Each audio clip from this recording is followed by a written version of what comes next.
In today's video, I'm going to teach you how to use the cash flow planner in QuickBooks Online. This tool helps you look ahead, spot cash gaps before they happen, and make informed decisions about timing bills, invoices, and transfers.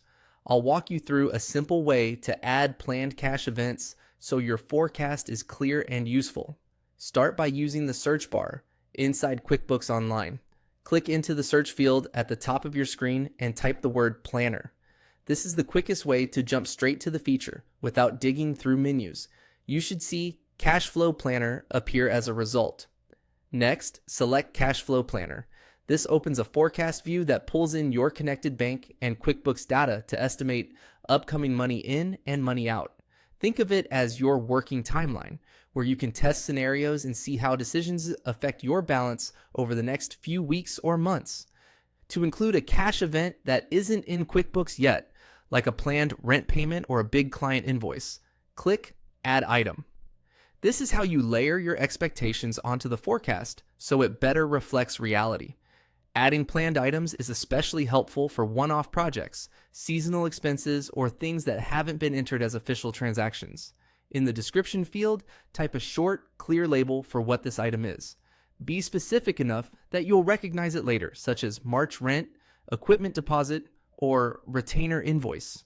Good descriptions make your timeline easy to scan and keep your forecast organized. Then add the amount. Enter the cash value you expect to pay or receive.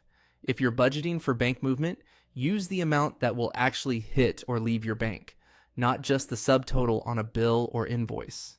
Accuracy here directly improves the reliability of your forecast. Now choose whether this item is a one-time event or repeating. One time is perfect for things like a single equipment purchase or a project milestone payment. Repeating is ideal for recurring items such as monthly rent, software subscriptions, or regular invoice schedules. Set it to repeat on the cadence that matches your real-world timing so your forecast stays current without extra effort. When you're satisfied, click Save. The item will appear on your planner and the projected cash balance will update. You can return to the planner anytime to edit, move dates, or remove items as plans change. That's it. Your forecast just got smarter and your decisions can be more confident.